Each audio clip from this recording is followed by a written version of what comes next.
Olá pessoal, tudo bem? Tudo tranquilo? Vamos lá então para a nossa parte 3 aqui do IRDR, a última parte onde a gente vai ver o procedimento do IRDR. Só relembrando alguns pontos que a gente finalizou ali na aula passada, lembrando dos requisitos do IRDR, lembrando que a princípio, pelo entendimento da jurisprudência, eu estou precisando ter algum processo no tribunal. Então eu tenho lá uma efetiva multiplicação de processos, uma questão unicamente de direito, uma situação que ainda não tenha sido afetada para julgamento no STJ ou no Supremo pelo procedimento dos recursos repetitivos e também uma situação que traga, melhor dizendo, risco à isonomia ou à segurança jurídica, tá?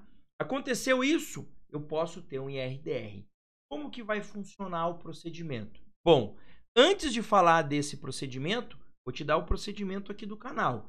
Deixa o joinha se não deixou, se inscreve se não se inscreveu, compartilha o conteúdo e comenta aqui embaixo. Então vamos lá entender o nosso IRDR.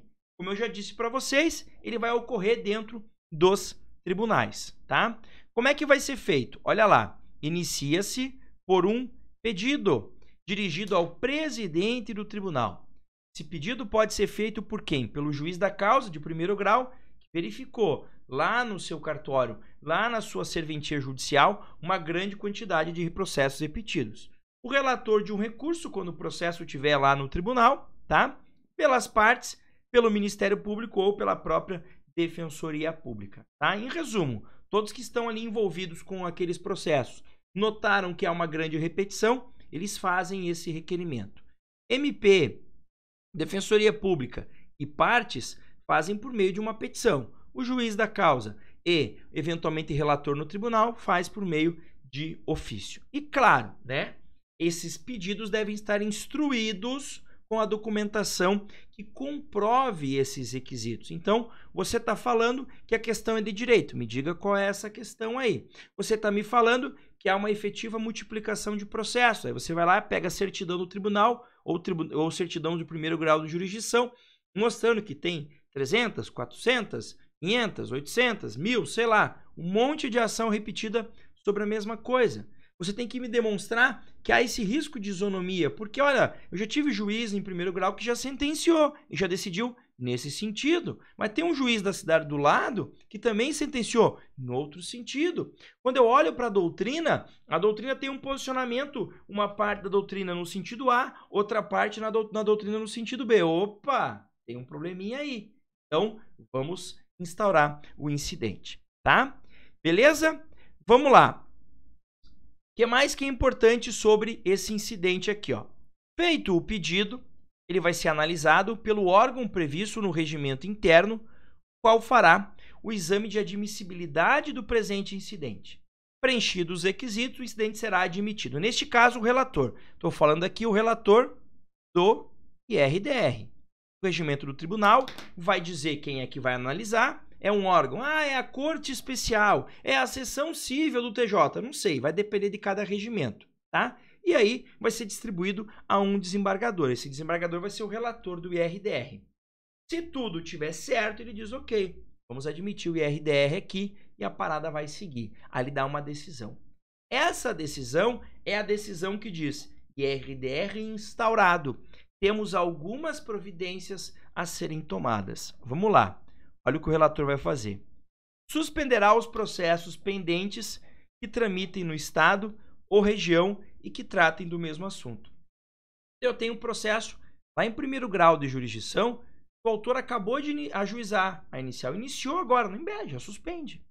Tem outro que já está concluído para sentença, suspende. Tem alguns que já estão aqui no Tribunal de Justiça. Por quê? Porque já teve recurso de primeiro para segundo grau. Suspende no tribunal, tá? Tem processo que está no juizado especial. Suspende. Só que cuidado. Essa suspensão é dentro dos limites da competência territorial daquele tribunal. Se é um IRDR dentro do TJ São Paulo, suspende todos os processos que tratem do mesmo assunto na Justiça Estadual de São Paulo. Ah, professor, e os do Paraná? Não serão suspensos, porque o IRDR é de lá. Agora, se fosse um IRDR aqui no TJ Paraná, suspenderia todos os processos da Justiça Estadual do Estado do Paraná. Se fosse um IRDR dentro do TRF da 4ª Região, que fica em Porto Alegre, suspenderia todos os processos da Justiça Federal da 4ª Região, Paraná, Santa Catarina e Rio Grande do Sul, Justiça Tradicional e Juizado Especial. Então, a suspensão é dentro dos limites da competência do órgão ali que vai julgar o IRDR, tá? Essa suspensão, a princípio, dura 1 ano, tá? E para que haja celeridade no julgamento, como o IRDR vai solucionar o problema de muita gente, a gente dá preferência para o julgamento do IRDR. Então, entre julgar uma apelação e o IRDR, eu julgo o IRDR. Entre julgar um agravo do instrumento e um IRDR, julgo o IRDR. Ele só perde em preferência para habeas corpus, tá? Porque lida com liberdade das pessoas. Belezinha? Tranquilo? Segundo ponto, o que o relator faz? Poderá requisitar informações dos juízos onde tramita os processos. E aí, dá um prazo de 15 dias para o pessoal prestar informação. Deixa eu molhar o bico aqui que a garganta secou. Prof, o que seriam essas informações? Ué, digam aí como é que estão esses processos, o que são as suas percepções. O relator quer saber um pouquinho mais, quer se inteirar um pouquinho mais do assunto, tá? Depois disso, intima o MP, que atua em 2º grau, também para intervir no caso, prazo de 15 dias. E aí, algumas observações importantes. Caso haja necessidade de tutela de urgência durante o período da suspensão, essa deverá ser requerida ao juiz onde tramita o processo suspenso. Eu tenho a minha ação. Eu vou chamar a minha ação de X, tá? X está suspensa porque tem um IRDR no TJ Paraná. No meu processo X, surgiu lá uma situação de urgência, ele está suspenso. E eu quero pedir uma tutela de urgência. Peço no mesmo processo X. Peço para o juiz do processo X analisar a tutela de urgência, não para o tribunal. O tribunal não vai julgar o meu caso. O tribunal vai julgar esse IRDR e, eventualmente, o recurso que está lá, de onde surgiu esse IRDR, tá? Os que estão em 1º grau, obviamente, o tribunal não vai julgar. Ele vai fixar uma tese e essa tese vai ser aplicada, tá? Antes do julgamento do IRDR, poderão ser ouvidos pessoas ou entidades interessadas, a chamada intervenção do amicus curiae, no prazo de 15 dias, e o relator também pode designar audiência pública. A ideia aqui, ó, é a ampliação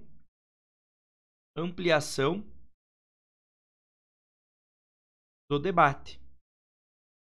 Vejam, quanto mais gente eu tenho participando do debate, mais robusto ele fica. Concordam comigo? Intervenção do amicus curiae, audiência pública, eu tenho mais gente falando sobre ele. Eu torno até mais legítima essa decisão, porque eu tenho mais pronunciamentos sobre aquele tema ali, tá? E ele vai julgar. Como é que vai funcionar o julgamento? Olha lá. O relator expõe o objeto do incidente, possibilidade de sustentação oral ao autor e réu do processo originário, e o MP todos com prazo de 30 como originário, de onde partiu o incidente. Lembram? Vamos imaginar o meu processo está lá no Tribunal de Justiça do Paraná e lá eu estou litigando com o Antônio, eu estou litigando com o Banco Itaú. E lá instaurou-se um incidente a partir desse meu processo. Eu vou poder falar e o Banco Itaú vai poder falar, tá?